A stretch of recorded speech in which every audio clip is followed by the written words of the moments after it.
गरम।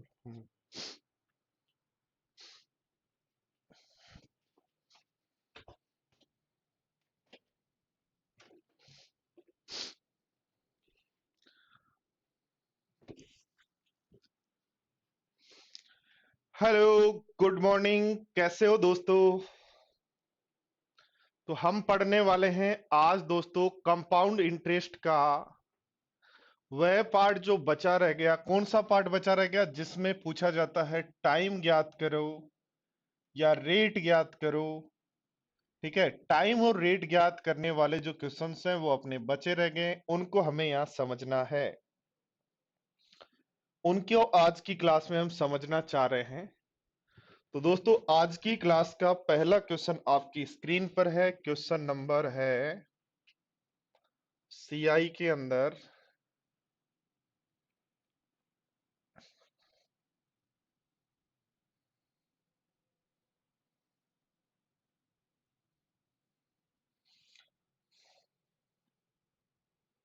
कि टाइम ज्ञात करो। टाइम ज्ञात करो, दिए गए क्वेश्चन में टाइम क्या होगा?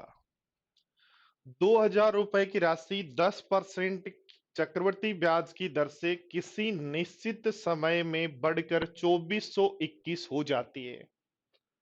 तो दोस्तों जब भी आपको टाइम ज्ञात करना है, जब भी आपको टाइम ज्ञात करना है, तो दोस्तों जब भी टाइम ज्ञात करना है तो रेट गिवन रहेगी। क्या रहेगी? रेट गिवन रहेगी। रेट कितनी गिवन है? 10%। और 10% को यदि प्रिंसिपल और अमाउंट के रेशियो में लिखना चाहें फॉर 1 ईयर, तो आप लिखोगे 10 से एक ब्याज सहित 11 हो गया। तो 11/10 हमारे पास रेशियो है 1 वर्ष का। हमें पूछा कितने वर्ष में, तो टी समय में इक्वल हो जाएगा। हमारे पास रेशियो कितना है? तो 2420 अपॉन 200 के। हमने क्या किया? रेट, जब भी टाइम निकालना रेट गिवन होगी। रेट गिवन है 10%, तो 10 से इसका मतलब एक ब्याज सहित 11 हुआ। तो 11/10 की पावर टी, टी का मतलब समय कर दें तो ये हमारे पास टी समय के प्रिंसिपल और अमाउंट का रेशियो हो जाएगा।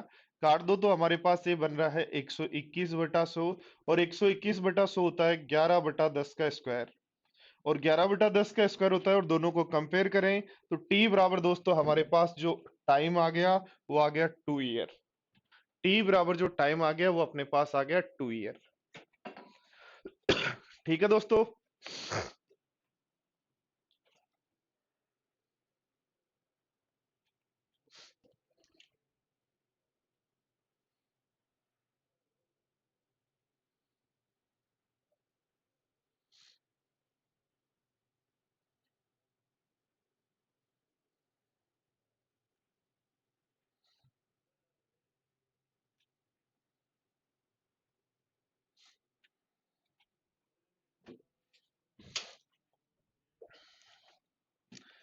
नेक्स्ट देखो, क्वेश्चन है आपका क्वेश्चन नंबर 92।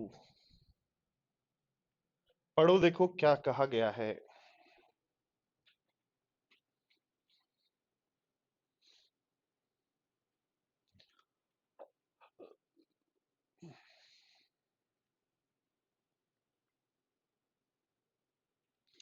कहा गया है 11/(1/9) की दर से। 11/(1/9) का मतलब हो गया दोस्तों 1/9। 11/(1/9) का मतलब आपका पता लग गया आपको कि 11/(1/9) आपका होता है 1/9। तो 1/9 के कारण प्रिंसिपल अमाउंट और प्रिंसिपल का रेशियो 1 वर्ष के लिए होगा 10/9। आपको चाहिए टी ईयर का, जो हमें दिया है कितना है? 10,000 और 8100। 10,000 और 8100 सोल्व कर लें। 20 से 20 कैंसिल आउट। तो 10/9 की पावर टी, 10/9 की पावर टी बराबर 10/9 की पावर 2। तो टी बराबर आपका हो गया सर 2 ईयर है। 2 ईयर है।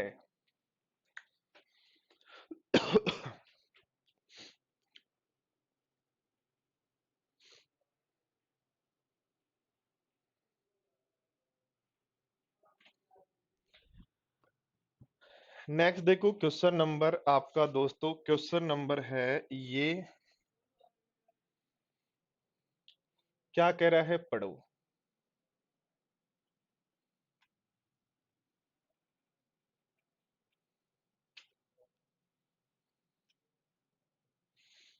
कहा गया है 4,000 रुपए 10% वार्षिक दर से बढ़कर 4410 हो जाते हैं, तो वह समय ज्ञात करो यदि ब्याज की गणना जो है वो अर्धवार्षिक रूप से हो। तो रेट दोस्तों 10% है और टाइम आपका टी है, ये है रियल।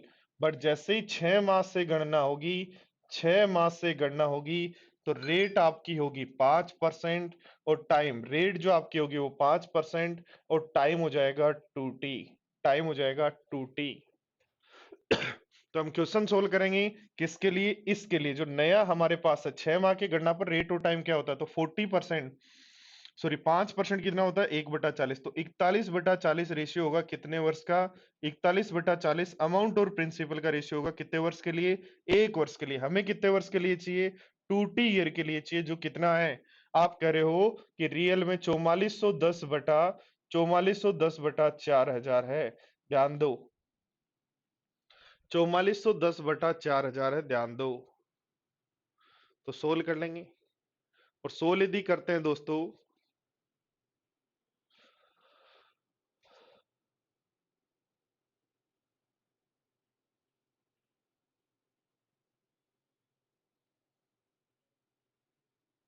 अच्छा रेट 5% को मैंने क्या लिख दिया, 20 से 21 होगा भाई, ठीक है, ये सही करो। रेट 5% को क्या लिखोगे, 1/20, तो 20 से क्या हो जाएगा 21, तभी मैं सोचू क्या हुआ। तो ध्यान दो, इसको सोल्व करेंगे तो ये आपका बनेगा 21/20 की पावर 2t। 21/20 की power 2t is equal to 21/20 का क्या बन जाएगा, स्क्वायर। ठीक है, तो 2t बराबर 2 है, तो 2t बराबर 2 है, तो t बराबर क्या होगा, 1 ईयर होगा क्या।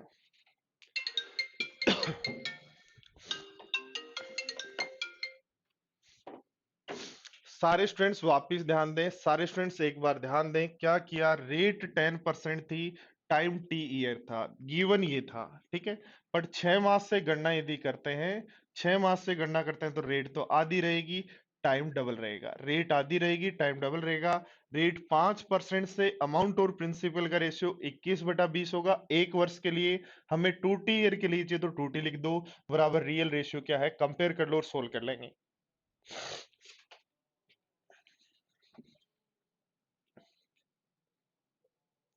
आओ देखो अगला क्वेश्चन पे,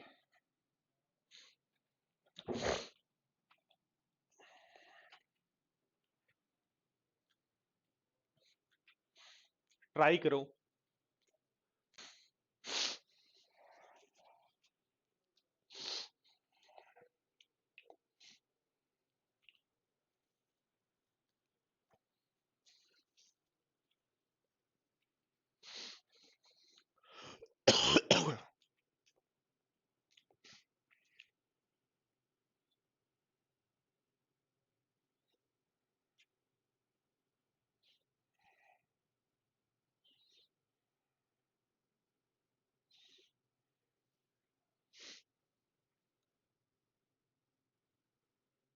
देखो क्या कहा गया है, रेट हमारा 10% है, रेट हमारा 10% है, टाइम हमारा टी है, टाइम हमारा टी है क्योंकि निकालना है।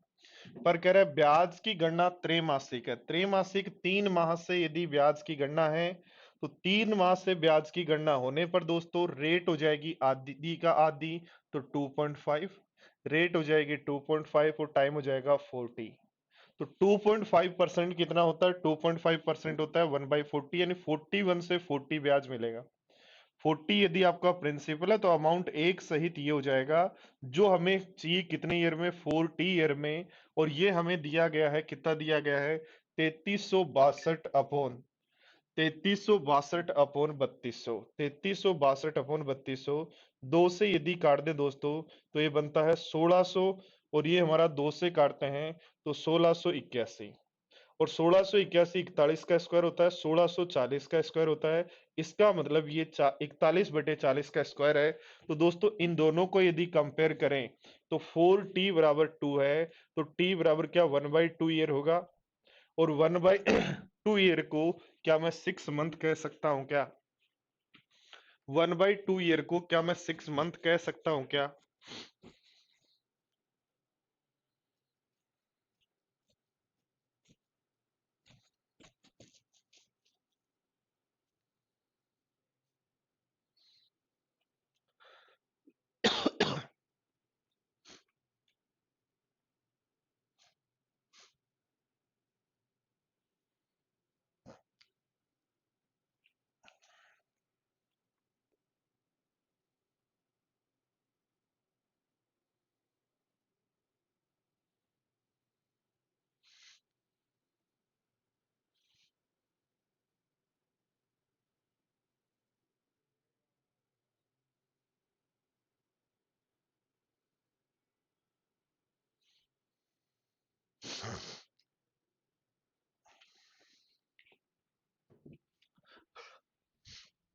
ध्यान दो दोस्तों, अगला क्वेश्चन है आपका।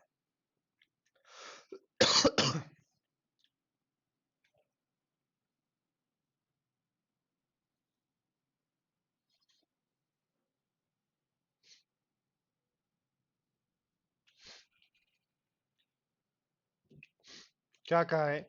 कम से कम कितने वर्ष में कोई धनराशि चक्रवृद्धि ब्याज की दर से स्वयं के 2 गुना से अधिक हो जाएगी? तो दोस्तों समझो, रेट ऑफ 20% है। रेट यदि 20% है तो प्रिंसिपल और अमाउंट का रेशियो 5:6 होगा क्या? और हमें ये क्या चाहिए? डबल से अधिक चाहिए, 2 गुना से प्लस चाहिए। क्या ये 2 गुना से प्लस है क्या? नहीं है। अगले यदि आगे बढ़े तो आगे ये 1 ईयर के लिए है। यदि 2 ईयर की बात करते हैं तो 2 ईयर में रेशियो क्या 25:36 हो जाएगा?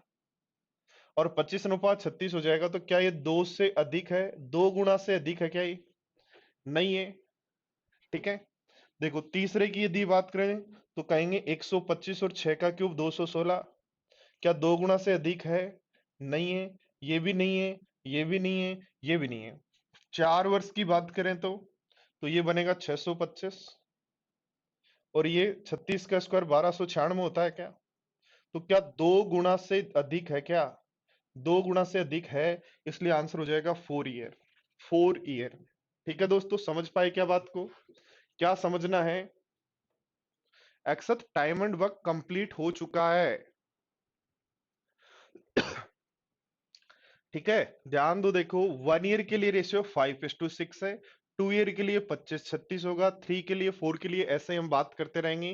तो जो भी जब भी कहे कि डबल से अधिक हो या कुछ भी 1.5 गुना से अधिक हो, जब भी ऐसा कहे तो इसी तरीके से आपको टी ईयर तक निकालना है। उसके बाद चेक कर लो कहां सेटिस्फाई कर रहा है।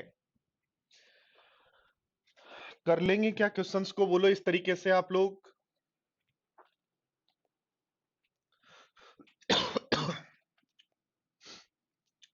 नेक्स्ट देखो, टाइम में कुछ क्वेश्चन ऐसे भी बनते हैं दोस्तों, ऐसे भी बनते हैं, उनको समझो। टाइम में कुछ क्वेश्चन ऐसे भी बनते हैं। फटाफट पढ़ो, देखो क्या कहा गया है।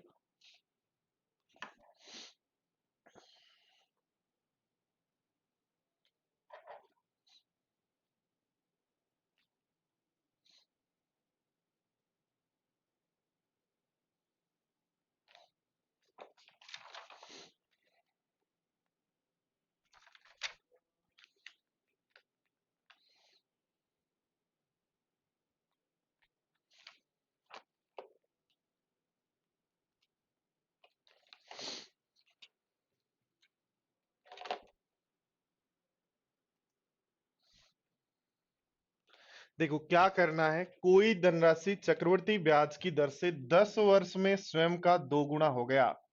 देखो एक कॉन्सेप्ट समझ लो सारे स्टूडेंट्स। यदि आप बात कर रहे हो सीआई की, यदि आप बात कर रहे हो एसआई की, दोनों में क्या डिफरेंस है मैं समझा रहा हूं आपको। आपने कहा कोई धनराशि 3 वर्ष में डबल हो गई यानी 200 हो गई सीआई से, तो कितने वर्ष में 8 गुना हो जाएगी? कितने वर्ष में 8 गुना हो जाएगी? कितने वर्ष में? ऐसे आपने ऐसा ऐसे कहा कोई धनराशि 3 वर्ष में 2 गुना हो गई, तो 8 गुना कितने वर्ष में हो जाएगी? ध्यान दो, यदि आपने बात की एसआई की, तो एसआई में बात करोगे एसआई की, 100 से धनराशि 200 हुई, तो 3 वर्ष में जो ब्याज है वो ब्याज कितना मिला? तो 3 वर्ष में ब्याज मिला 100 की। जब एसआई में हो तो ओनली एसआई की बात करनी है कि 3 वर्ष में ब्याज कितना है? 100।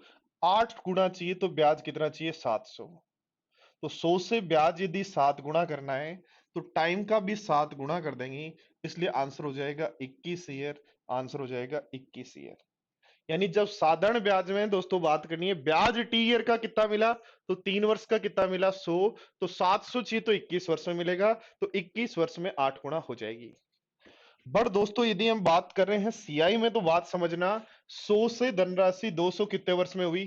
3 वर्ष में। तो 200 का फिर 2 गुना, 200 का फिर दो गुना यानी 400 फिर 3 वर्ष में, और 400 का फिर दो गुना 3 वर्ष में। यानी याद रखना, टी समय में यदि एन गुना होता है तो टी समय और यानी 2t समय में एन का एन गुना और हो जाएगा, और 3t समय में एन का एन गुना और हो जाएगा। जितना गुणा करना है उतना ही टाइम जुड़ता जाएगा। तो ध्यान दो, 100 से 800 होने में कितने वर्ष लगेंगे? तो 3 3 6 3 9, तो कहेंगे 9 वर्ष में ऐसा होगा। तो यहां आपको बात करनी है टाइम की, कि प्रिंसिपल से जो अमाउंट है कितने समय में कितना गुना हुआ, गुणा निकालना है। तो कितना गुना हुआ, अगले समय में उतना गुना और, अगले समय में उतना गुना और होता चला जाएगा। तो इसलिए दोस्तों, अपना यदि क्वेश्चन यहां सोल्व कर रहे हो, तो क्वेश्चन जब सोल्व कर रहे होंगे दोस्तों, तो क्या कहा गया है, 10 वर्ष में दो गुना हो गया, यानी 100 से दो गुना यानी 200 हुआ। कितने वर्ष में? 10 वर्ष में। तो 200 का दो गुना फिर 400 कितने वर्ष में? 10 वर्ष में। पूछ रहा है कितने वर्ष में 4 गुना हो जाएगा, तो हम कह देंगे 20 वर्ष में 4 गुना हो जाएगा, और 20 वर्ष अपना आंसर हो जाएगा। तो एक तरीका तो इसका यह है। दूसरा तरीका आपको समझना है, टी समय में कितना गुणा, जितना टी समय गुणा करोगे उतनी ही पावर आ जाएगी। यहां टी समय में कितना गुणा, जितना गुणा इधर टी का करोगे उतनी पावर उधर आ जाएगी। तो हम क्या कर रहे हैं, 10 वर्ष में हो गया कितना, 2 गुना। हमें चाहिए कितना, 4 गुना। तो 4 को इसकी पावर में लिखो तो क्या लिखोगे, 2 का स्क्वायर। तो ये 2 जो है यहाँ टाइम के गुणा में आ जाएगा, इसलिए 2 गुना 10, तो आंसर हो जाएगा 20 वर्ष। बोलो समझ के क्या बात को?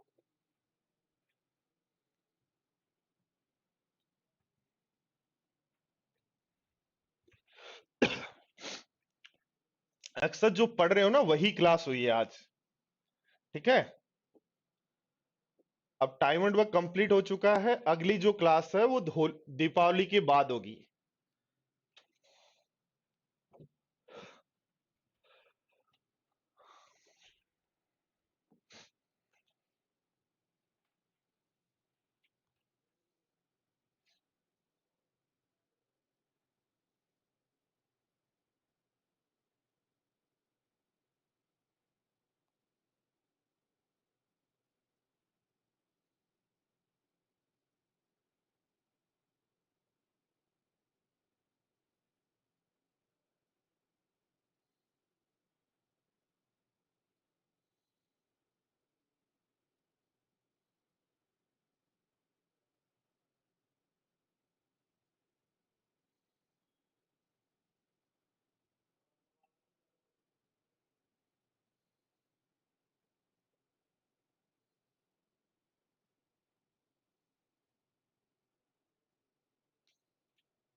देखो क्या कहा गया है, 5 वर्ष में 3 गुना ही नहीं लिख सकते हो। 100 से 300 हुआ 5 वर्ष में, तो 300 का फिर 900 होगा 5 वर्ष में, 900 का फिर 3 गुना 2700 होगा 5 वर्ष में, फिर 2700 का 3 गुना 8100 होगा 5 वर्ष में। तो हमें ये पूछा है 8100 कितने वर्ष में, 5 5 10 5 3 15 5 6 20, तो आंसर हो जाएगा 20। ठीक है दोस्तों, या ऐसा लिख सकते हैं, टी गुणा होता है एन गुणा टी वर्ष में, यानी 5 वर्ष में होता है कितना गुणा, 3 गुना। हमें 81 चाहिए, तो इसका कितना पावर है, पावर में लिखो तो लिखोगे 3 की पावर 4 है, तो ये 4 टाइम के गुणा में आ जाएगा। यानी जो भी एन की पावर में है वो एक्स के गुणा में आ जाएगा। तो एक्स के गुणा में आ जाएगा, तो 4 गुना 5, तो हम आंसर कह देंगे। बोलो 20 वर्ष होगा। बोलो ठीक है क्या बात? मेरी बात समझ पा रहे हो क्या आप लोग?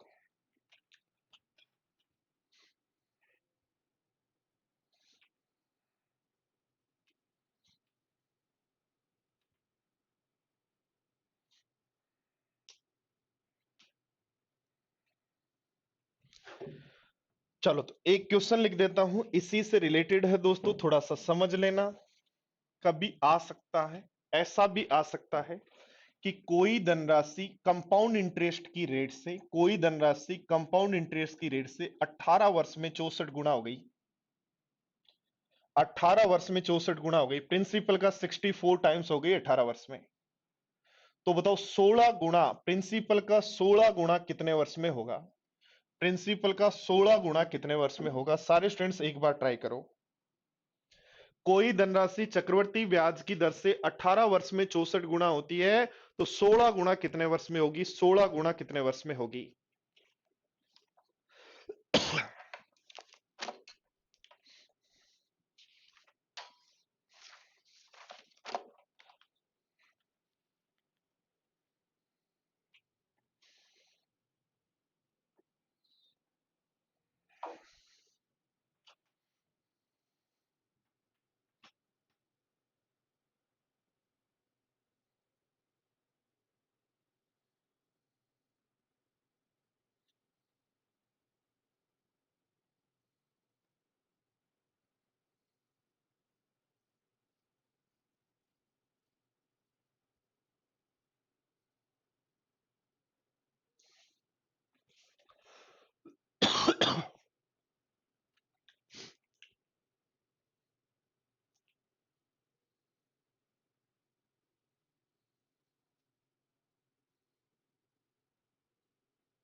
देखो दोस्तों, हम कहेंगे हमें यह पता होना चाहिए x क्या पता होना चाहिए, t समय में n गुना होता है, तो n की पावर जितना करेंगे उतना ही xt आएगा। देखो गुणा को यदि मैं समझूं तो ये 4 की पावर 3 है और ये 4 की पावर 2 है, यानी 4 की पावर 3 गुना हुआ, तो जितना पावर में है उतना टाइम को लिखो। यहां 18 को 3 गुना 6 लिख सकते हो क्या? ध्यान दो मैं क्या कह रहा हूं, एक्स टी समय में एन गुना होता है, तो एक्स टी समय में एन का एक्स गुना होगा। तो 64 की पावर कितनी लिखें, 16 की पावर कितनी लिखेंगे? दोनों ही 4 की पावर है, इसलिए 4 की पावर में लिखो। तो 64 को लिखोगे 4 की पावर 3, यानी 64 गुना 4 की पावर 3, यानी 64 गुना होता है 18 वर्ष में। 64 को आपने लिखा 4 की पावर 3 और यहां लिखा 3, तो ये 3 से 3 कट गया। तो क्या आप कहोगे कि 6 वर्ष में होता है कितना गुना? 4 गुना। आपको कितना गुना चाहिए? 16 गुना चाहिए, और 16 गुना का मतलब हो गया दोस्तों 4 का स्क्वायर। तो पावर 2 आगे, तो यहां भी पावर 2 आ जाएगी, इसलिए आंसर हो जाएगा 12 ईयर, यानी 12 वर्ष में हो जाएगा। बोलो बात समझ में आई क्या सबको?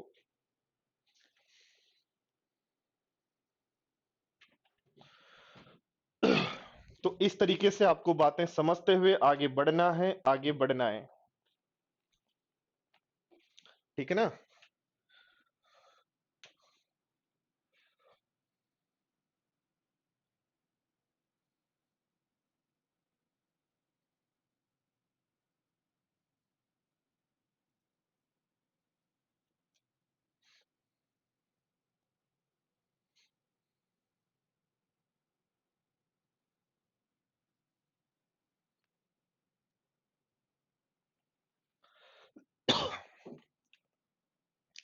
क्या कहा है? चक्रवृद्धि ब्याज की दर से 4,800 रुपए 4 वर्ष में 6,000 हो जाते हैं, तो 12 वर्ष में कितने होंगे? ध्यान दो, 4,000 से 4,800 से 6,000 हो गए, 4,800 से 6,000 हो गए, कितने वर्ष में हुए? 4 वर्ष में। अभी मैंने समझाया आपको, टी समय में एन गुना है, तो अगला टी समय और जोड़ते ही एन का एन गुना और हो जाएगा क्या? तो पता करो एन गुना कितना है, तो 6,000 में भाग दे देंगे 4,800 का, और ये यदि करते हैं तो 12 5 60 और 12 चौक 48, यानी हम कहेंगे 4 वर्ष में जो गुणा हुआ, 4 वर्ष में जो गुणा हुआ वो कितना गुणा हुआ? 5/4 गुणा हुआ क्या? तो अगला 4 वर्ष और बढ़ाते ही 6,000 का 5/4 गुणा हो जाएगा क्या? बोलो यस या नो? तो 7,500 हो जाएगा। आप करो अगले 4 वर्ष और बढ़ा दो, तो अगले 4 वर्ष और बढ़ा दो, तो 4,500 का 5/4 गुणा और कर देंगे, तो आ जाएगा 9,375। तो 9,375 आपका आंसर हो जाएगा।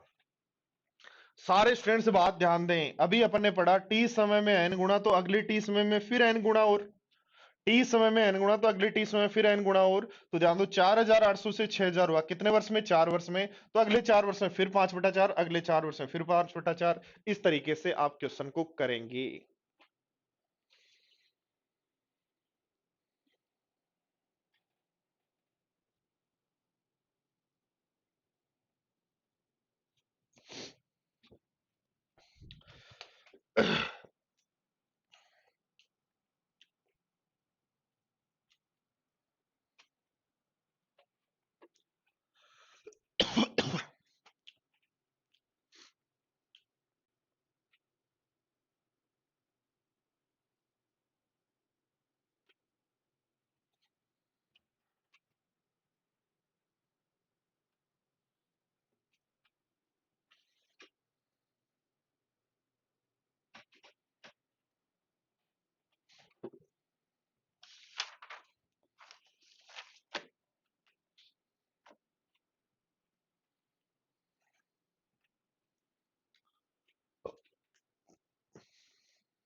क्या कोई धनराशि 2 वर्ष में 4800 होती है? ध्यान देना, देखो 2 वर्ष में हुई 4840, और 3 वर्ष में आपकी हो गई 5324। 5324 3 वर्ष में। तो हम यदि बात करें, जैसे अभी अपन ने सीखा वही सीखना है। कितने वर्ष का डिफरेंस है? 1 वर्ष का। 1 वर्ष का यदि डिफरेंस है तो निकालो 1 वर्ष में। 1 वर्ष में कितना गुना हो रहा है? तो 5324 में डिवाइड कर देंगे 4800 का, तो आंसर आ गया 11/40, 11/10 गुना हो रहा है। 5324 में 4840 से जब डिवाइड कर देंगे, 4840 से जब डिवाइड कर देंगे तो आ रहा है 11/10 गुना हो रहा है। तो यदि आगे पूछता, ध्यान दो 5 वर्ष में कितना होगा, तो इसका 11/10, फिर उसका 11/10। बट हमें क्या पूछ रहा है? प्रिंसिपल ज्ञात करो। तो ध्यान दो, प्रिंसिपल पी से पहले वर्ष में 11/10 बनेगा क्या? ये आपको पता लग गया ना? यहाँ डिफरेंस कितने वर्ष का था? 1 वर्ष का। तो आपने पता लग लिया 1 वर्ष में कितना गुना होता है? 11/10। तो प्रिंसिपल से 1 वर्ष में 11/10, फिर 1 वर्ष और रखें तो प्रिंसिपल का फिर 11/10 का 11/10। तो इसकी वैल्यू हमें पता है कि जो अमाउंट होती है वो 4840 है क्या, 2 वर्ष वाली। तो इसको यदि हम सोल्व करते हैं तो प्रिंसिपल यहां से हमारे पास आ जाता है 4000 रुपए। प्रिंसिपल हमारे पास कितना आ जाता है? 4000 रुपए।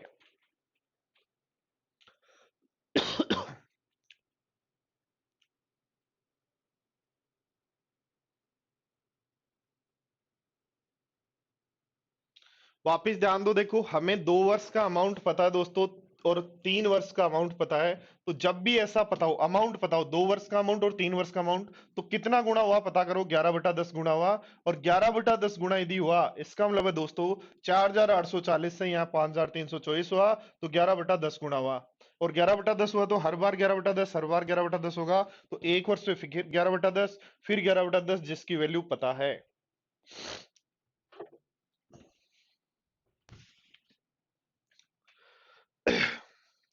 देखो दोस्तों ध्यान दो, इसी सीक्वेंस में आपको पूछा जा सकता है रेट। रेट कैसे निकालें?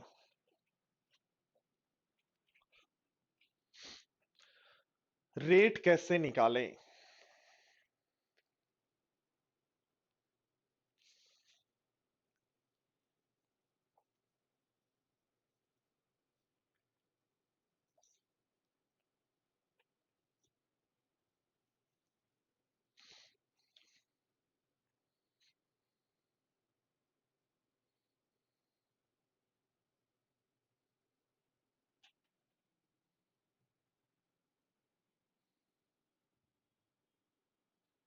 कैलाश, वो तो प्रैक्टिस है, आप जितनी प्रैक्टिस करेंगे उतना ही आप चेंज कर पाएंगे।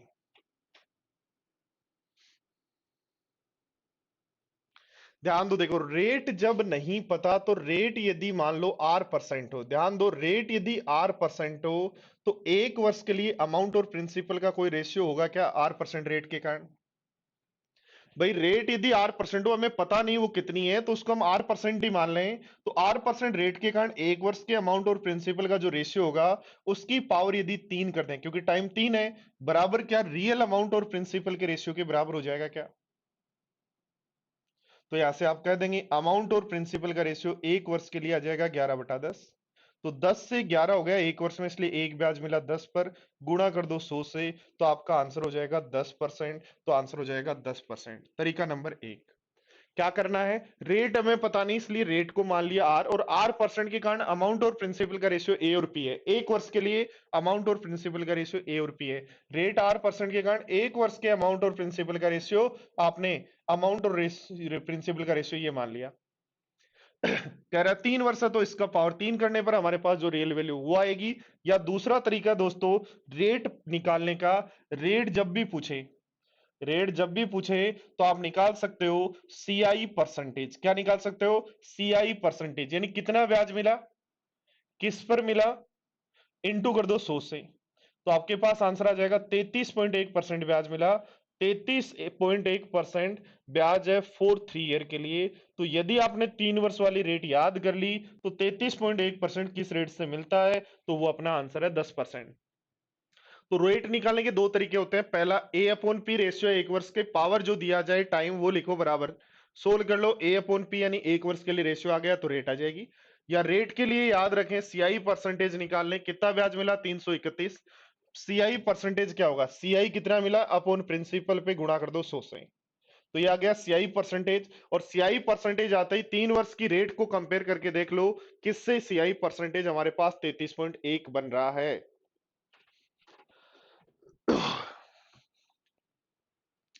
देखो ध्यान दो, नेक्स्ट क्वेश्चन नंबर, जैसे मान लो आपको दिया गया है 118, क्या कर रहा है, थोड़ा सा ध्यान से पढ़ना।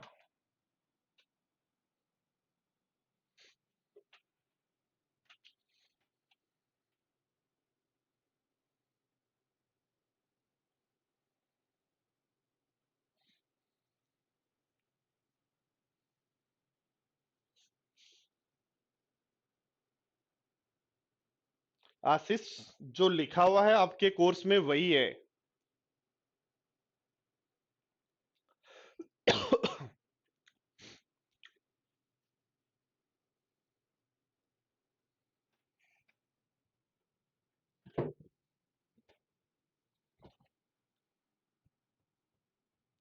सारे स्टूडेंट्स की जो वैलिडिटी की टेंशन है वो मैं बता दूं, वैलिडिटी की टेंशन आपको नहीं लेनी है।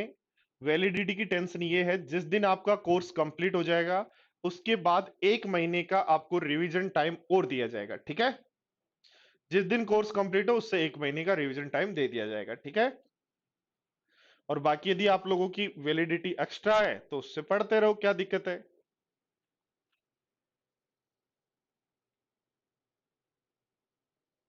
ध्यान दो, देखो रेट हमें पता नहीं, तो रेट को आर परसेंट मान लें, रेट को आर परसेंट मान लें, टाइम दिया है 1 वर्ष और 6 माह।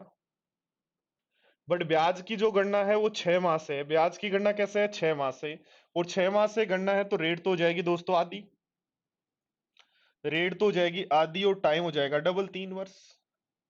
तो जब आप क्वेश्चन सोल्व कर रहे होंगे तो आपके पास r/2 को कैलकुलेट करते हुए आपको मानना है अमाउंट और प्रिंसिपल का रेशियो ए और पी एक वर्ष के लिए। r/2 रेट के कारण अमाउंट और प्रिंसिपल का रेशियो एक वर्ष के लिए ये है, तो 3 वर्ष के लिए, क्योंकि टाइम 3 वर्ष है, के लिए बराबर लिख देंगे, तो 399,930 अपॉन 30000।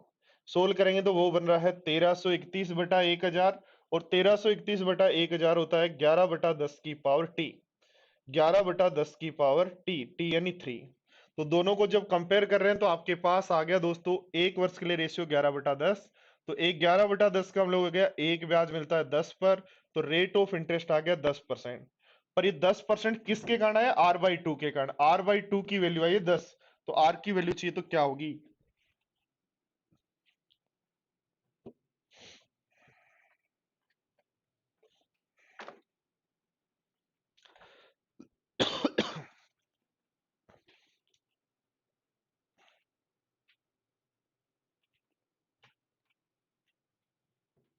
तो क्या करना है दोस्तों, एक बार समझ लें, सारे स्टूडेंट्स देख लें, समझ लें। आर रेट से आपको 1 वर्ष 6 माह के ब्याज की बात कर रहा है, पर ब्याज की गणना 6 माह से होने पर रेट आदि टाइम डबल। तो आर बाई टू रेट के कारण 1 वर्ष के प्रिंसिपल और अमाउंट का रेशियो पी और ए है, आपको 3 वर्ष का चाहिए क्योंकि टाइम 3 वर्ष है, 3 वर्ष का रेशियो चाहिए। सोल्व करेंगे तो आपके पास 1 वर्ष का रेशियो आ गया 11/2, इससे रेट आ गई 10%। तो कौन सी रेट आई जो आपने जिससे क्वेश्चन सोल्व किया आर बाई टू से, तो आर बाई टू की वैल्यू 10 आई, तो आर बराबर क्या होगा, कर लेंगे क्या? तो दोस्तों इसी तरीके से आपको क्वेश्चन पूछ सकता है ये।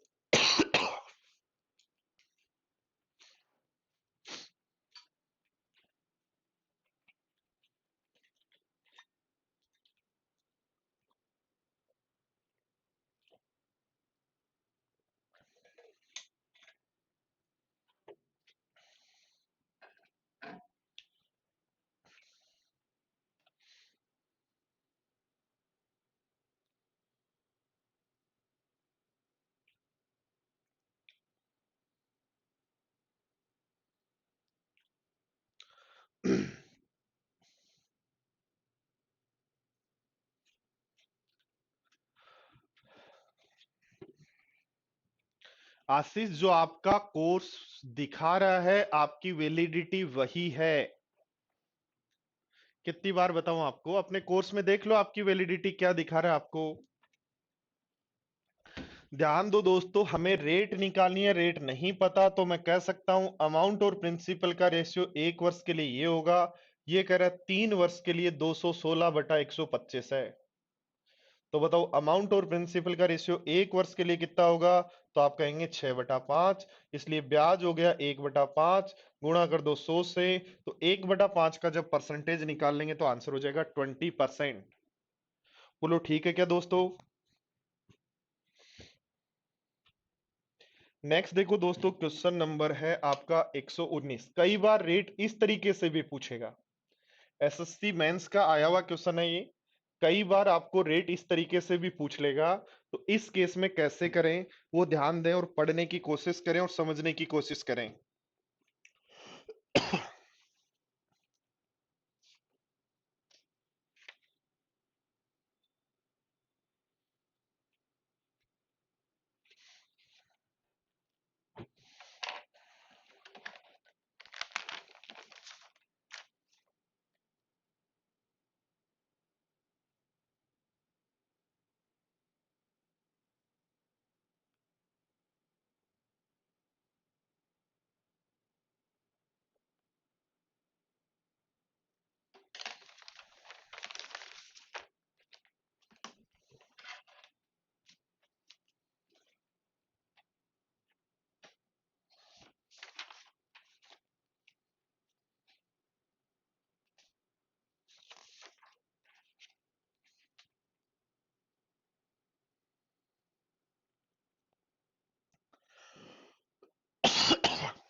हाँ जी संदीप।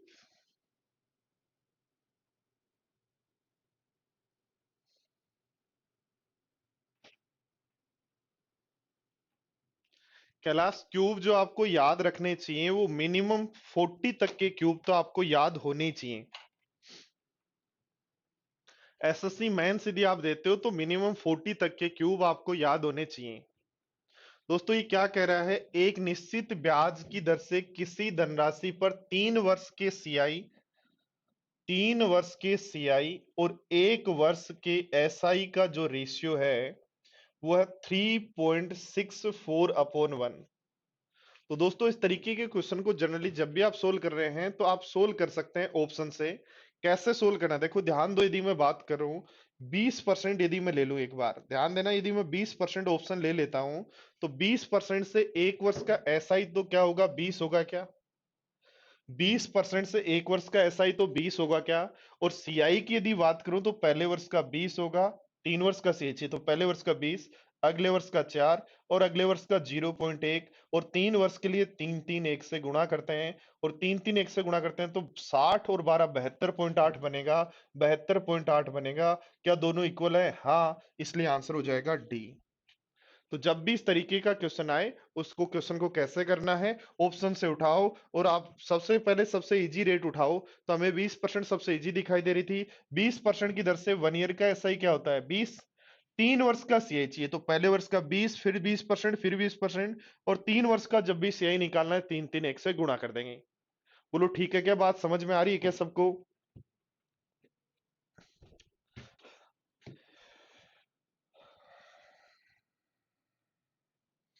तो बीच में जो कॉन्सेप्ट मैं पढ़ा चुका हूं उन्हीं पर बहुत सारे बेस्ड क्वेश्चंस हैं, उनको आप सोल्व कर लेना। बढ़ते हैं हम अगले कॉन्सेप्ट के लिए समझने के लिए। ध्यान दो, देखो क्या कह रहा है। समझे, बहुत अच्छा क्वेश्चन है और बहुत बार एग्जाम में आया है। इंपॉर्टेंट है फॉर मेंस स्टूडेंट्स के लिए। मेंस वाले स्टूडेंट्स के लिए इंपॉर्टेंट है, ऐसा क्वेश्चन कई बार एग्जाम में आता है।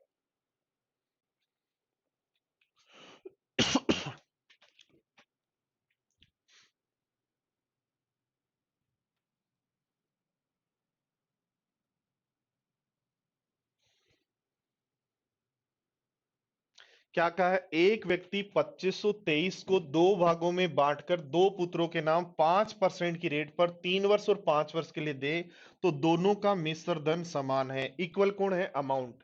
दोस्तों यही पॉइंट है, वो पहले एसआई में भी पढ़ा था, अभी सीआई में भी पढ़ रहे हैं कि क्या इक्वल दिया हुआ है, आपको इस पे ध्यान देना। इक्वल कौन है? तो इक्वल है मिश्र धन, तो दोनों इक्वल कर दो। एक्स का 5%, 5% कितना होता है? 21/20। 5% कितना होता है? 21/20 की पावर, एक तो 3 वर्ष के लिए और दूसरा y का 21/20 की पावर, 21/20 की पावर 5 वर्ष के लिए, दोनों बराबर हैं। पहला मूलधन का 21/20 3 वर्ष के लिए और अगले का 5 वर्ष के लिए बराबर है। तो यहां से x अपॉन वाई दोस्तों, क्या 21/20 की पावर 5 में जब 3 का भाग देंगे तो 2 बचेगी क्या? तो x अपॉन वाई बराबर दोस्तों आपके पास आ जाएगा 441/400, और 441/400 में 841 यानी टोटल प्रिंसिपल की वैल्यू 2523 है। 2523 से 3 गुना है तो इसका 3 गुना कर दो, बन जाएगा 1323, और इसका 3 गुना बन जाएगा 1200, इसलिए आंसर हो जाएगा सी। सारे स्टूडेंट्स ध्यान दें, जब भी इस तरीके का क्वेश्चन आए इक्वल कौन है उस पर ध्यान देना है। तो आपका यहाँ इक्वल जो है, आपका जो यहाँ इक्वल है, वो इक्वल कौन है? ध्यान दें, इक्वल कौन है? तो इक्वल आप कहोगे अमाउंट है, इसलिए दोनों अमाउंट को इक्वल कर दो। दोनों अमाउंट को इक्वल कर दो तो ये लिख दो 21/20 की पावर 5। क्यों? क्योंकि टाइम 5 वर्ष के लिए। तो पावर 5 में ध्यान दो, x की पावर 5 में x की पावर 3 का भाग देना है, तो x की पावर 5 माइनस 3 यानी 2 बचेगी क्या? सोल्व कर लो। तो 441 की वैल्यू दोस्तों 1323 दी है, तो 400 की वैल्यू क्या हो जाएगी? 1200 हो जाएगी। कैसे आई? तो टोटल धनराशि 841 की वैल्यू हमारे पास कितनी है? 2523। तो कितना गुणा है? 3 गुना। तो इसका भी 3 गुना कर दो, इसका भी 3 गुना कर लेंगे क्या? बोलो सारे स्टूडेंट्स।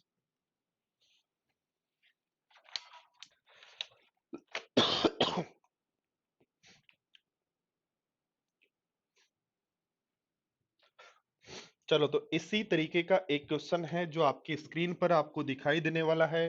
फटाफट ध्यान दो और समझो।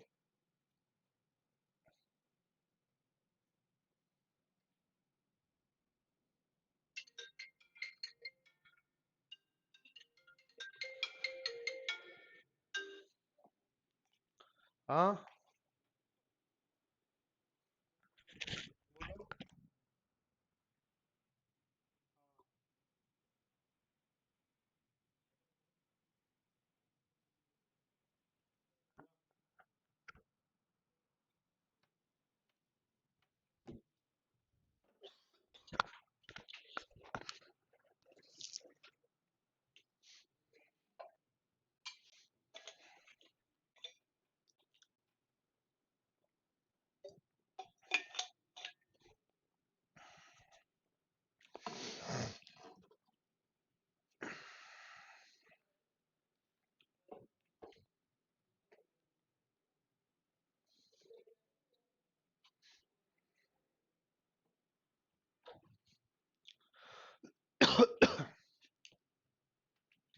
देखो सारे स्टूडेंट्स ध्यान दो, एक व्यक्ति 8,425 रुपए को दो पुत्रियों के नाम 24 और 28 वर्ष के नाम करवाता है। एक के 24 वर्ष पे नाम करवाता है, एक के 28 वर्ष से। तो ये छोटी बेटी है, ये बड़ी बेटी है, और कह रहा है 40 वर्ष पे रुपए बराबर होने चाहिए, अमाउंट दोनों इक्वल होनी चाहिए। कब होनी चाहिए? 40 वर्ष पे।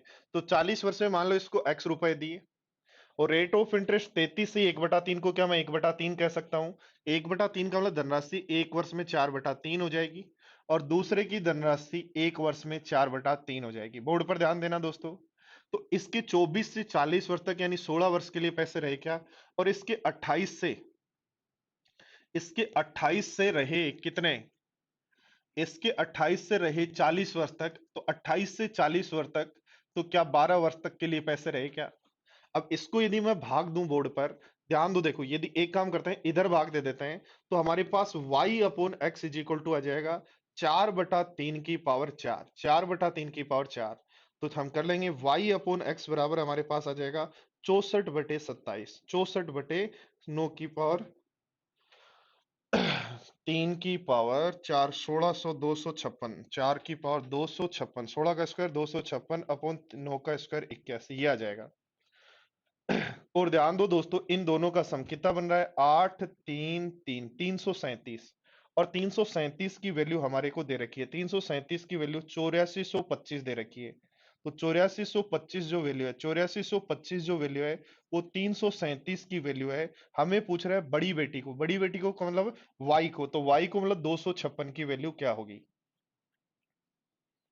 तो 337 से ये कट रहा है 25 बार, तो 25 का मतलब हो गया 256 का 1/4 कर देंगे, तो आंसर हो जाएगा आपका दोस्तों 6400, 6400। सारे स्टूडेंट समझ लें, वापिस समझ लें। एक बेटी, छोटी बेटी 24 साल की है, बड़ी बेटी 28 साल की है। छोटी बेटी कितने वर्ष की है? छोटी बेटी जो है वो 24 साल की है, छोटी बेटी 24 वर्ष की है, बड़ी बेटी 28 वर्ष की है। कह रहा है जब दोनों 40 के हो तो इसके पैसे 16 वर्ष रहेंगे, इसके पैसे 12 वर्ष। तो छोटी बेटी के पैसे 16 वर्ष और बड़ी बेटी के पैसे 12 वर्ष में बराबर होते हैं। तो इधर ले आओ तो y अपॉन एक्स आ जाएगा आपके पास, इसका रेशियो आ गया ये। किसका रेशियो है? प्रिंसिपल का। और इसकी वैल्यू 337, देखो ध्यान दो, 7, सॉरी 332, ये 7 8, हाँ सही है। 7 8 और 5 13, और एक 337 की वैल्यू टोटल धनराशि। तो ये तो टोटल है। हमें बड़ी वाली बेटी के वाई वाली के पैसे चाहिए, तो 256 से इंटू कर देंगे। बोलो बात समझ में आ गई सारे स्टूडेंट्स को? यस या नो लिखें फटाफट।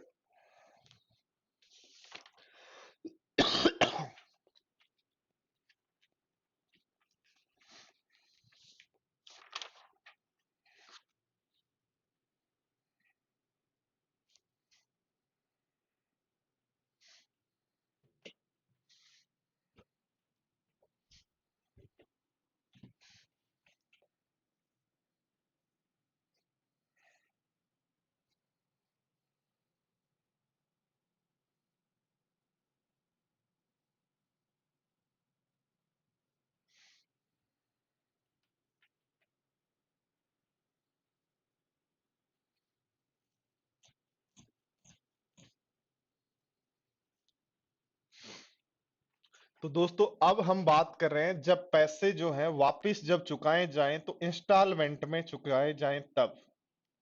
इंस्टॉलमेंट का मतलब है एक साथ नहीं देना, पार्ट्स में जब देंगे, रुपए को जब पार्ट्स में देंगे तो उसको हम बोलते हैं इंस्टॉलमेंट। क्या कहा गया है समझे सारे स्टूडेंट्स, क्या कहा गया है अच्छे से समझे क्वेश्चन, क्या कहा गया है थोड़ा सा अच्छे से पढ़ लें। तो ये जो क्वेश्चन सब दोस्तों हम करने वाले हैं, ये सारे क्वेश्चन हैं जब पैसे वापस चुकाने की बारी आई तो पैसे पूरे नहीं दिए गए, पार्ट्स में दिए गए, और पार्ट्स में दिए गए तो कितने रुपए कैसे मिलेंगे। तो ध्यान दो क्या कहा, आर्य ने 800 रुपए 10% वार्षिक चक्रवृद्धि ब्याज की दर से उधार लिए, पहले वर्ष 400 रुपए दे दिए। ध्यान दो, देखो जब सीआई में हो तो ब्याज पर ब्याज लगेगा, हमेशा याद रखना। तो ये आपका प्रिंसिपल था, एक वर्ष आपने रखा तो 10% ब्याज लगेगा, क्या रेट ऑफ 10% है, तो इसको एक वर्ष बाद कितने रुपए हो जाएंगे? 880। बट आप कह रहे हो मैंने सर 400 दे दिए, तो 400 रुपए दे दिए, तो अब आपके जो रुपए बचे वो कितने बचे? 480 बचे क्या? और अगले वर्ष जब ब्याज लगेगा तो बचे हुए रुपए पर रखेगा। ये याद रखना, जो दे दिए उन पे ब्याज नहीं लगता। तो बचे हुए जो भी ब्याज सहित जो भी बचे उन पे ब्याज लगेगा। तो 480 का 10% 48 ब्याज लगेगा। क्या दूसरे वर्ष आपको हिसाब करने के लिए 528 रुपए देने होंगे क्या? सारे स्टूडेंट्स पढ़ें और ध्यान से पढ़ें और पढ़कर मुझे बताएं, क्या ऐसे ही इन क्वेश्चंस को सोल्व करते हैं आप लोग?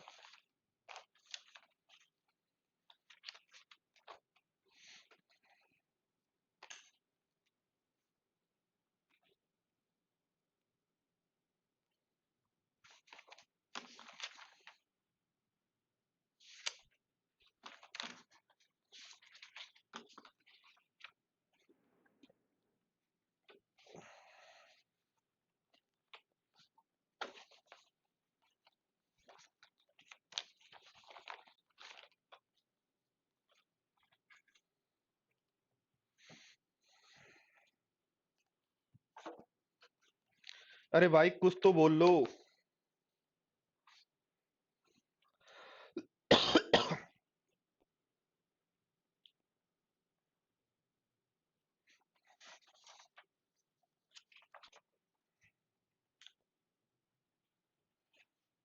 वापिस रिपीट करूं, ध्यान दो, देखो 800 रुपए आपने उधार लिए हैं। कितने रुपए उधार लिए? 800 रुपए। तो एक वर्ष पूरा होने पर ब्याज कितना लगेगा बताओ? एक वर्ष पूरा होने पर ब्याज कितना लगेगा? आप कहोगे 10%, तो 800 का 10% यानी 880 रुपए हो जाएंगे एक वर्ष पे। 880 में से आप एक वर्ष कंप्लीट होने पे गए, बोले ये मेरे 400 रुपए रखो। तो 800 में से जब वो 400 रुपए रख लेगा, तो बाकी जो रुपए बचे कितने बचे? 480। यानी अब वो आपके कितने मांगता है? 480।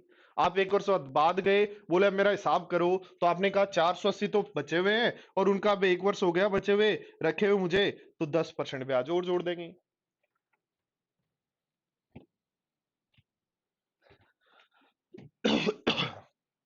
ध्यान दो, देखो नेक्स्ट। पढ़ लो, करो, कोशिश करो, पढ़ो और कोशिश भी करो।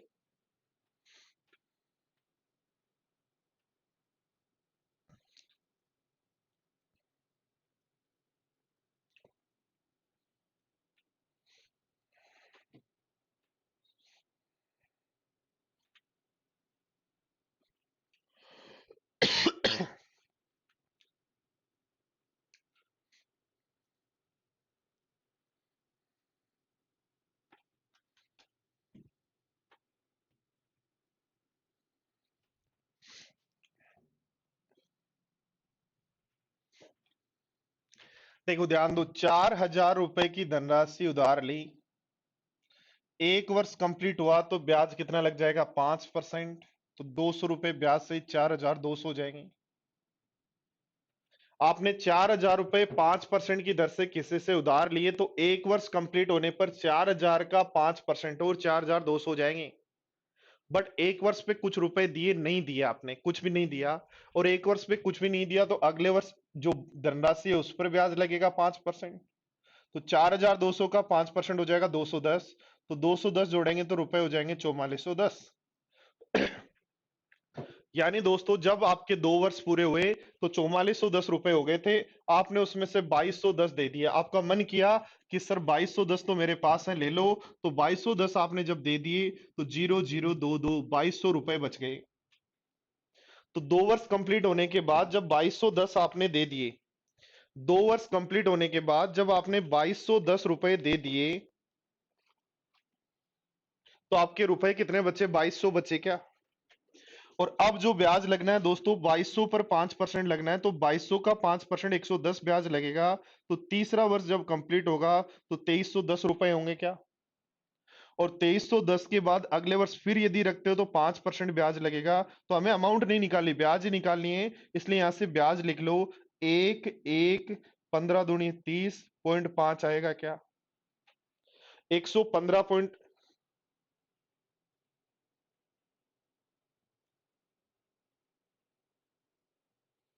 115.5 आएगा क्या? बोलो। हमें क्या चाहिए दोस्तों? पढ़ो, यहाँ पे कुल कितना ब्याज लगा वो चाहिए। तो मुझे एक बात बताओ, बताओ ध्यान दो, देखो पहले वर्ष का ब्याज कितना हुआ? 4,000 से 4200 हुआ। तो पहले वर्ष ब्याज 200 लगा था क्या? दूसरा वर्ष ब्याज कितना लगा? तो 4200 का 5%, तो 210 हुआ क्या दूसरे वर्ष का ब्याज? फिर कुछ रुपए दे दिए तो बचे हुए पर ब्याज लगा, तो 2200 का 5% यानी 110 ब्याज लगा था क्या? और चौथे वर्ष जो ब्याज लगा वो 2310 का 5% 115.5 लगा क्या? तो जोड़ दें तो 0.5 आ जाएगा। 200 200 400 500 600 635.5 हो जाएगा। और 635.5 आपका ऑप्शन है, कोड है डी। बोलो बात समझ में आई क्या सारे स्टूडेंट्स को? सारे स्टूडेंट्स बात समझ पाए क्या? और समझ पाए तो यस या लिखें, यस या रिपीट, जो भी आपके समझ में आया वो लिखें।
देखो वापस ध्यान दें, 4000 रुपए लिए, 5% ब्याज लगा, 4200 हो गए, फिर 5% ब्याज लगा, 4410 हो गए।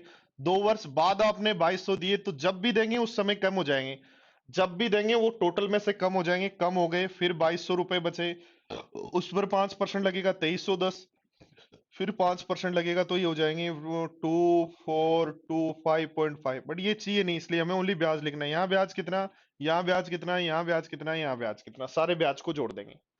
ठीक है, तो एक बार 5 मिनट का ब्रेक लेते हैं, उसके बाद आगे की क्वेश्चंस करते हैं। तो आज आपका सीआई कंप्लीट हो जाएगा। इंस्टॉलमेंट अभी हम पढ़ रहे हैं, इसको कंप्लीट करेंगे। ठीक है, तो 5 मिनट आप लोग थोड़ा सा पानी वानी जो भी पी के आना है, एक बार घूम आओ, मोबाइल स्क्रीन को एक बार बंद कर दो, 5 मिनट बाद वापस बात करते हैं।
तो ध्यान दो दोस्तों, अगला क्वेश्चन है आपकी स्क्रीन पर। Question number 166। आगे होंगे सारे स्टूडेंट्स? पढ़ो। हाँ जी, सब आगे।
देखो सारे स्टूडेंट्स ध्यान दो बोर्ड पर, क्या कहा गया है। 6,800 रुपए लेने, 6,800 रुपए लेने हैं।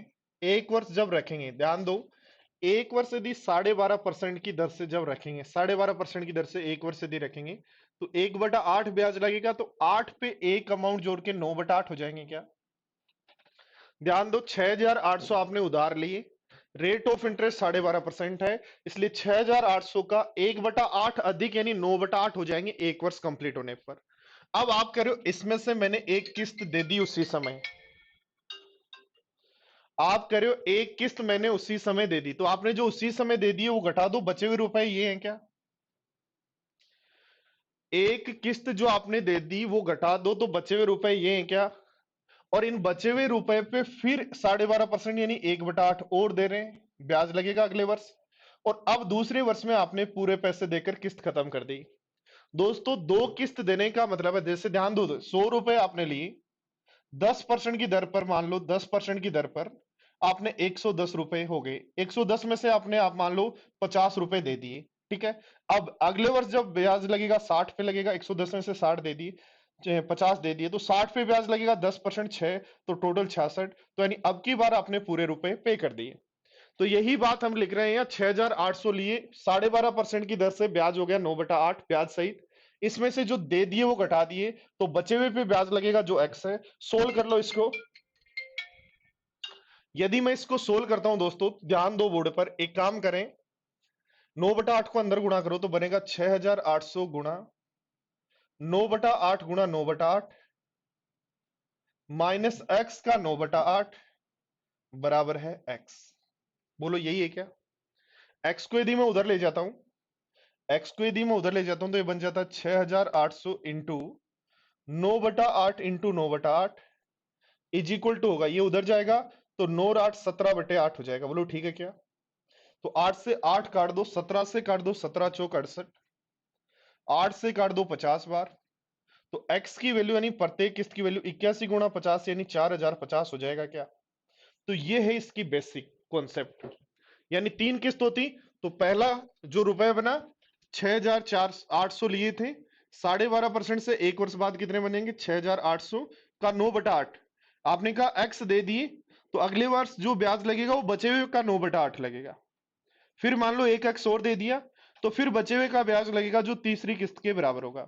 यहाँ दो ही किस्त है, तो पहले पे ब्याज जोड़ो घटाया, फिर ब्याज जोड़ो बराबर, दो ही किस्त में कंप्लीट हो गया।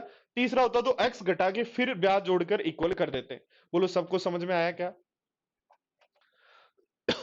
सारे स्टूडेंट्स बता दो एक बार।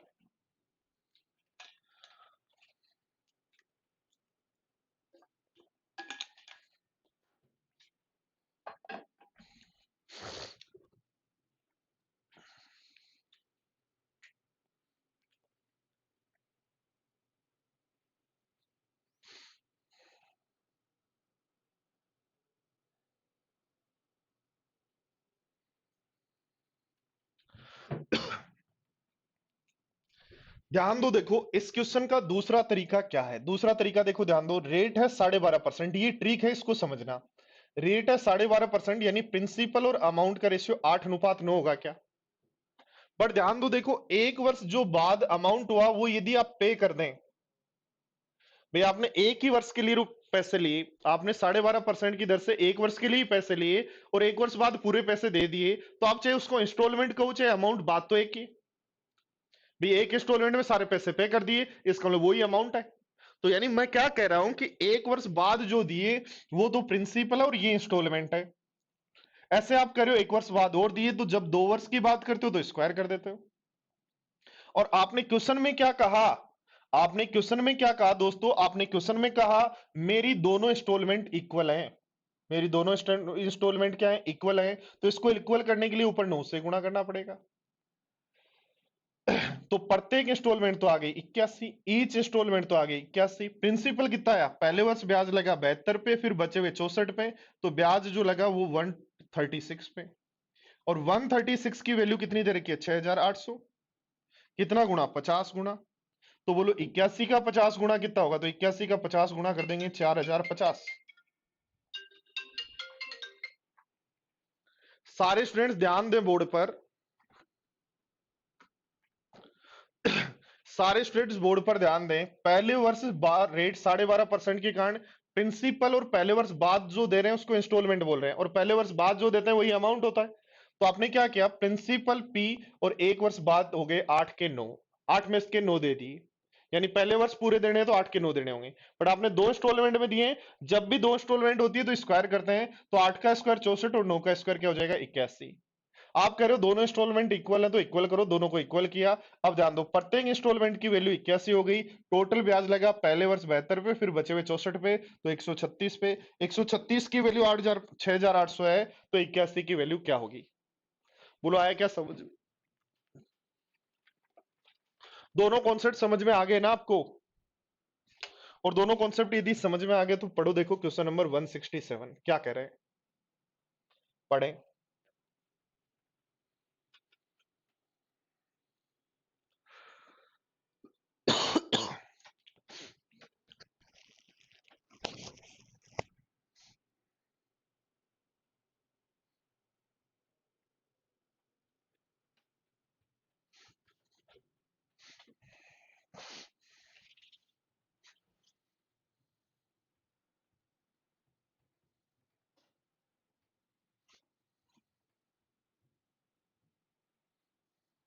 सब कुछ समझने पे है, जितना समझ लेंगे उतना ही आपके साथ जाएगा, उतनी ही प्रैक्टिस आपके काम आएगी। एग्जाम में बस वही काम में आएगा जिसको प्रैक्टिस किया, जिसका रिवीजन किया है।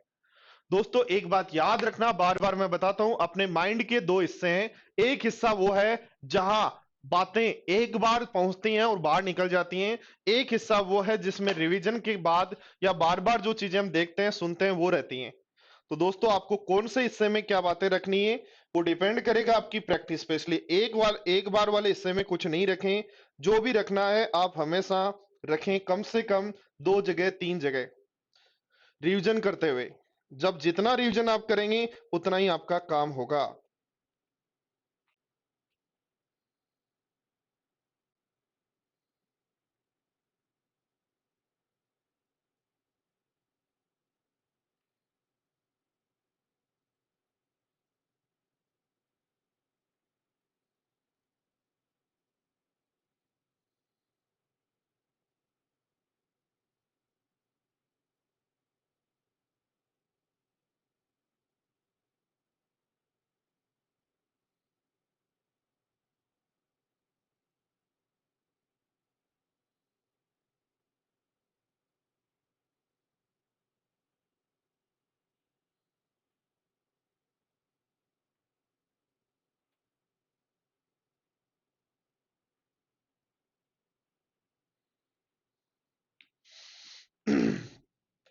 देखो दोस्तों, यदि हम बेसिक से इन क्वेश्चन को करने की कोशिश करें तो ध्यान दो, प्रिंसिपल नहीं पता तो पी मानना पड़ेगा। रेट यदि 5% है तो 1/20 है, यानी 21/20 हो गया। ये आपके थे रुपए एक वर्ष बाद, बट आपने इसमें से एक्स दे दी, पहली किस्त दे दी, और एक्स की वैल्यू यहां पता है कितनी है, 882 दे दी, 882। तो रुपए बचे कितने? प्रिंसिपल का 21/100 और उसमें से आपने 882 दे दिए, तो रुपए बचे ये। अब जो ब्याज लगेगा वो इस पर लगेगा। और मुझे एक बात बताओ, ये किस्त दूसरी किस्त के बराबर होगी क्या? यदि आप सारे पैसे दो ही किस्त में दे देते हो, तो जो उधार लिया था उस पे 1 वर्ष का ब्याज जोड़ो। सॉरी, 21/20 लिखना भाई इसको।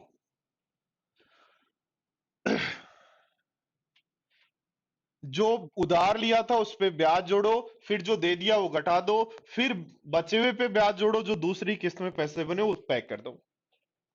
या दोस्तों हम क्या करेंगे, 20% होता है, 5% होता है, कितना होता है? 5% होता है 1/20, यानी 20 के 21 रुपए देने होंगे 1 वर्ष की किस्त में। 2 वर्ष की किस्त में देने होंगे 400 के 441। आप कह रहे हो दोनों किस्त इक्वल हैं, और दोनों किस्त दोस्तों यदि इक्वल हैं तो इक्वल कर दो। इसको भी 21 से गुणा करो, इसको भी 21 से गुणा करो, तो आपका मूलधन बन जाएगा 420 और 400 820।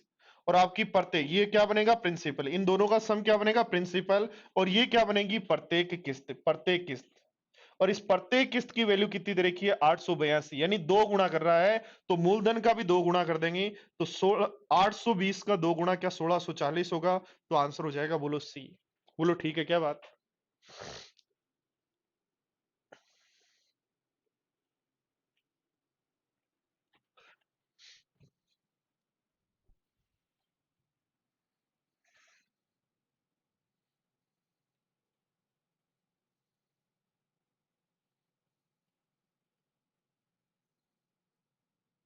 चलो समझे। मैं बेसिक पे इसीलिए जोर दे रहा हूं ताकि दोस्तों आपको सारी बातें आप समझते हुए आगे बढ़े, अकेले कहीं भी फंसे नहीं।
देखो ध्यान दो, क्या कहा गया है? 5% की दर से पैसे लिए, तो मान लो पी रुपए उधार लिए, 5% की दर से 1 वर्ष बाद ये हो जाएंगे क्या? बोलो। और इसमें से आपने पहले वर्ष के अंत में कितने दिए? 3150। तो अब बचे हुए पे ब्याज लगेगा वही 21/20, जो हमें कहा गया है 441 जीरो है। सोल्व कर लेंगे, पी आ जाएगा। या दोस्तों ध्यान दो, बोर्ड पर आप कर सकते हैं, क्या कर सकते हैं कि 5% का मतलब 1/20, तो 20 का पहले वर्ष बाद इंस्टॉलमेंट 21 होगा, और फिर 2 वर्ष है तो स्क्वायर कर दो, 400 और 441 होगा। ठीक है। अब ध्यान दो दोस्तों, यदि हम यहां बात करें तो हमें कहा गया है पहला इंस्टॉलमेंट 3150 है, अलग अलग है तो अलग अलग ही लिखो, फिर इक्वल नहीं करना आपकी बार, अलग अलग है तो अलग अलग लिखो, और ये 4410 है। तो ध्यान दो, 21 की वैल्यू 3150, तो 150 गुना है क्या? तो 20 का 150 गुना हो जाएगा 3000। ये इसका 10 गुना है क्या? तो इसका 10 गुना हो जाएगा 4000। तो टोटल मूलधन पूछ रहा है, तो आंसर हो जाएगा 7000। तो आंसर हो जाएगा 7000। क्या समझ पाए क्या आप बात को? हाँ जी, सारे स्टूडेंट्स बात को समझ पाए क्या?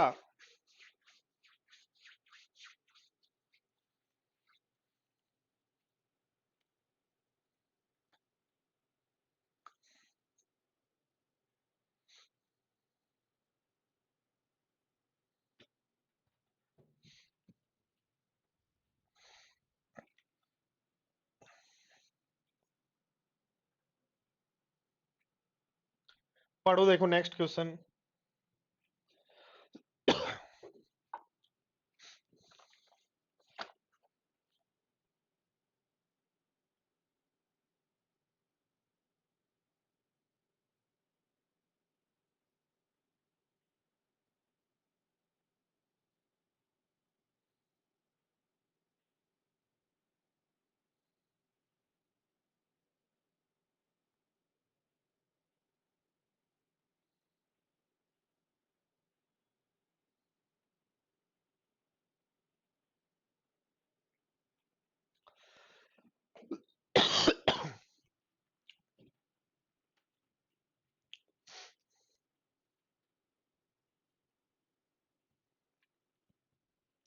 देखो सबसे पहले इस रेट को सोल्व करेंगे। 8 सही 3/4, तो 8 चौक 32 और 3, 8 चौक 32 और 3 बन जाएगा 35/400।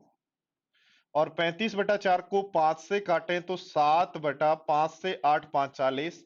इसका मतलब पहले वर्ष रुपए होंगे 80 के 87, और दूसरे वर्ष 80 का स्क्वायर होगा 6400, और 87 का स्क्वायर कितना होगा, तो 7 का स्क्वायर 49, 7 का स्क्वायर 49, 7 8 56 का डबल 112 और 4 116, 8 का स्क्वायर 64 और 11 हो गया 75। अब आपको कहा है दोनों किस्त इक्वल है, इक्वल करना है तो यहां भी 87 से गुणा कर दो, यहां भी 87 से गुणा कर दो, और 87 से गुणा करोगे तो ये बन जाएगा 0 8 7 56, 8 8 64 और 5 64 और 5 69।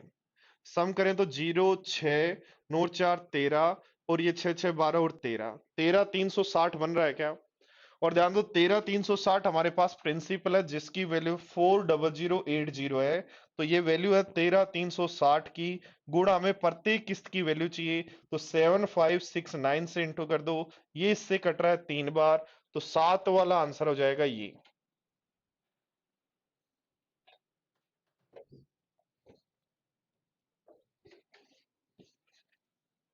चलो देखो नेक्स्ट क्वेश्चन। यानी किस्तें यदि 3 हो तो 3 किस्तों वाला क्वेश्चन कैसे सोल्व करेंगे, तीनों इक्वल हो तो कैसे सोल्व करेंगे।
निशा कुछ नहीं करना, 29 × 7 29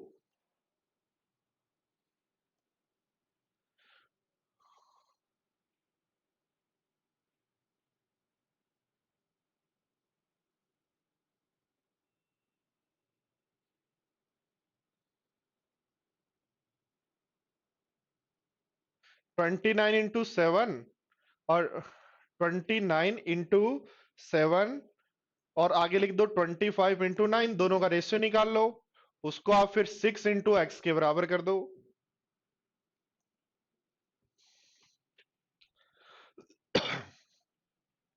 देखो दोस्तों क्या कहा है, रेट 16 से ही 2/3 है, 1/6 तो 6 से 7, फिर 36 से 49, फिर 216 से 7 का स्क्वायर 343, यदि इक्वल है तो इक्वल है तो सबको इक्वल गुणा करेंगे, यहां 7 से गुणा करेंगे, यहां भी 7 से इक्वल हो जाएगा।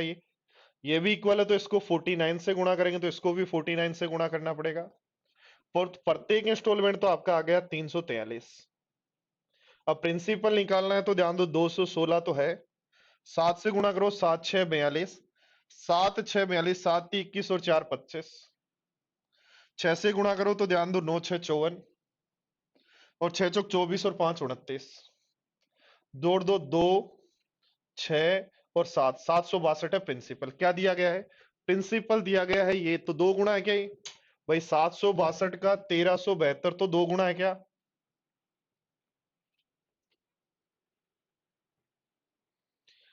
762 का 1372 कितना गुना है? 6 गुना। क्या दिया है? अच्छा, किस्तों की वैल्यू दे रखी, इसकी वैल्यू दे रखी है भाई। ध्यान दो, देखो ध्यान दो, ध्यान दो, इसकी वैल्यू 343 की वैल्यू दे रखी है 1372, यानी कितना गुना? 4 गुना। कितना गुना? 4 गुना। तो इसका 4 गुना कर दो। इसका 4 गुना करोगे 8, 6 चौक 24, 7 चौक 28 और 1 29, तो 29। ये क्या किया? ध्यान दो, 4 दूनी 8, 6 चौक 24 और 7 चौक 28 और 2 30, 3048 हो जाएगा।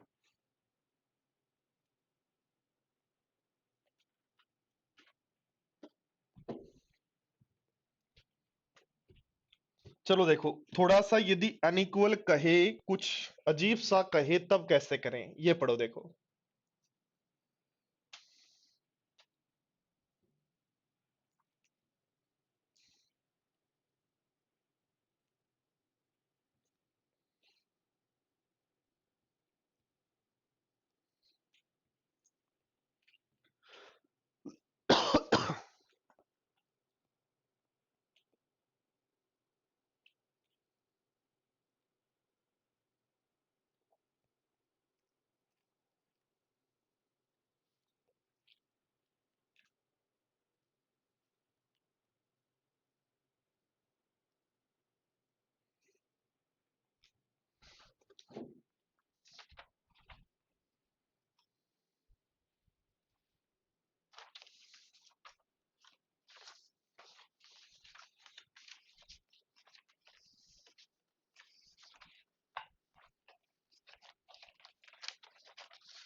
रेशियो इसलिए इक्वल कर रहे हैं बेटा, निशा ध्यान दो, आपके पास ये जो वैल्यू आ रही है वो किस्तों की आ रही है,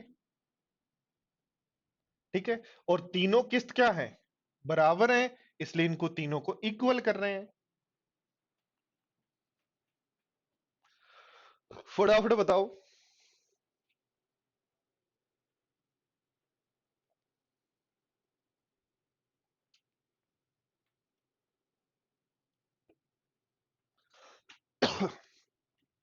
देखो ध्यान दो बोर्ड पर, ध्यान दो बोर्ड पर, रेट यदि 10% है, रेट यदि 10% है, बोर्ड पर ध्यान दें साथियों, ध्यान देना, रेट यदि आपका 10% है, रेट यदि 10% है, तीन किस्तों की बात करोगे तो पहली में 10 के 11 देने पड़ेंगे, दूसरे में 100 के 121 देने पड़ेंगे, और तीसरी किस्त में 1000 के 1331 देने पड़ेंगे। बोलो ठीक है क्या बात?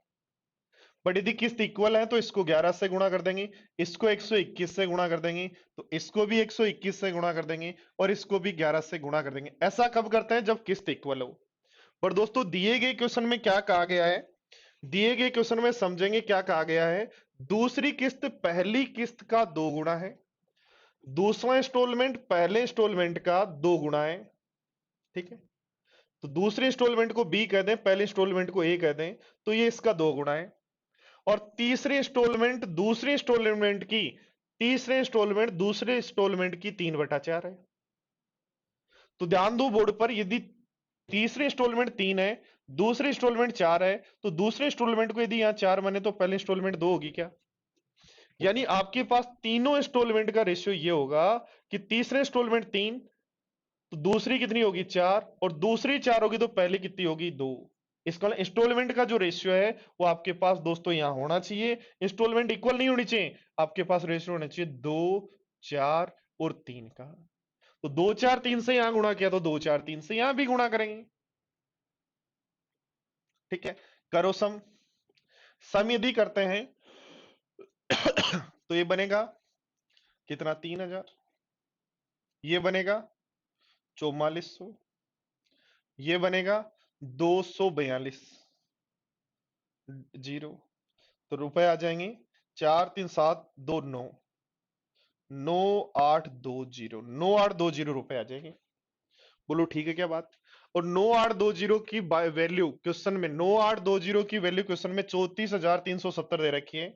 तो 34,370, 34,370 जो वैल्यू है वो 9820 की है। तो इससे काट दो तो ये आंसर आ जाएगा 3.5 गुना। कितना गुना आ जाएगा? एक की वैल्यू निकालो, ऐसे क्या आ जाएगी? 3.5 गुना। आपको प्रत्येक किस्त निकालनी है तो 3.5 को दोस्तों लिख सकते हो 7/2। इसको भी 7/2 से गुणा कर दो, इसको भी 7/2 से गुणा कर दो, इसको भी 7/2 से गुणा कर दो। तो ये आपकी ईच इंस्टॉलमेंट थी जिसको 7/2 से गुणा करके सोल्व कर लेंगे तो दोस्तों ये आंसर हो जाएगा 9,317।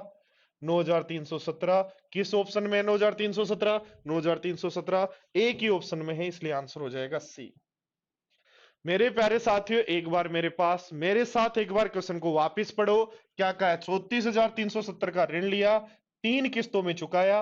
पहली किस्त सॉरी दूसरी किस्त पहली किस्त का डबल है और तीसरी किस्त दूसरी किस्त का 3/4 है। तो यहां से हमने तीनों किस्तों का रेशियो निकाल लिया। तो ध्यान दो, बोर्ड पर रेट यदि 10% होती, बोर्ड पर ध्यान दें, रेट यदि मेरे प्यारे साथियों 10% होती तो पहले वर्ष 10 के कितने देने होते? 11। दूसरे वर्ष 100 के कितने देने होते? 121। तीसरे वर्ष 1000 के 1331। बट ये कह रहा है किस्त किसी रेशियो में होनी चाहिए, तो पहले इक्वल करो। ये 1331 है तो 11 से गुणा कर दो 121 से। ये 1331 के कारण जो इक्वल इक्वल किस्तों के कारण रेशियो आ जाएगा। बट ये कह रहा है किस रेशियो में होनी चाहिए? 2 4 3 में, तो इधर भी 2 4 3 से गुणा कर दो। टोटल प्रिंसिपल की वैल्यू गिवन है तो एक की वैल्यू निकालो, किस्तों की वैल्यू चाहिए तो उससे गुणा कर देंगे। कर लेंगे क्वेश्चंस को। चलो, तो ये CISI जो है आपका कंप्लीट है। ठीक है, एक बार कर लीजिएगा। प्रीवियस ईयर्स क्वेश्चन CISI के भी और सारे चैप्टर्स के मैं आपको अपलोड करवा दूंगा जो भी कंप्लीट हो चुके हैं। ठीक है, सारे स्टूडेंट्स एक बार अच्छे से सारे क्वेश्चंस को कर लें। कोई भी प्रॉब्लम है तो दोस्तों टेंशन नहीं लेने की, मैं यही हूं, आपके पास ही हूं, आपका ही हूं और आपके पास ही रहूंगा। तो जब भी प्रॉब्लम आएगी मैं आपके साथ हूं। ठीक है, जिन भी स्टूडेंट को अभी मेंस का एग्जाम है उनको मेरी तरफ से बेस्ट ऑफ लक। अब दोस्तों मॉक देना छोड़ दो, अब मॉक मत दो। सारे स्टूडेंट्स को, जो मेंस के स्टूडेंट है मैं उन्हीं की बात कर रहा हूं। अब नए मॉक देने बंद कर दो। अब अपनी कमियों पे ध्यान दो कि आपको किस किस में कमी लगती है। जब आपने पुराने मॉक दिए हैं उनको देखो। अभी मेरा एक ही सजेशन है, ओ सभी मेंस स्टूडेंट को, जितने भी मेंस स्टूडेंट हैं उनके लिए मेरा एक ही सजेशन है कि लास्ट एक एक मॉक, एक मैथ्स का मॉक और दे लो और एक इंग्लिश का मॉक और दे लो। उसके अलावा अब मॉक बंद कर दो। ठीक है, ओनली ओनली अब आपको जो मॉक दे चुके हो, जो लाइव टेस्ट आप दे चुके हो, उनमें आपकी क्या प्रॉब्लम्स रही उन प्रॉब्लम्स को सोल्व करो। ठीक है, और अच्छे से रात को सो, अच्छे से उठो, पढ़ाई करो, मस्त रहो। ठीक है, सबको हैप्पी दीपावली। फिर मिलते हैं दीपावली के बाद। ठीक है, नेक्स्ट क्लास देख लीजिएगा, शायद जो है नेक्स्ट क्लास मैं 20 या 21 तारीख से लूंगा, तो आपको नोटिफिकेशन आ जाएगा। मिलते हैं नेक्स्ट क्लास में, तब तक के लिए बाय बाय, टेक केयर, खुश रहो, मस्त रहो।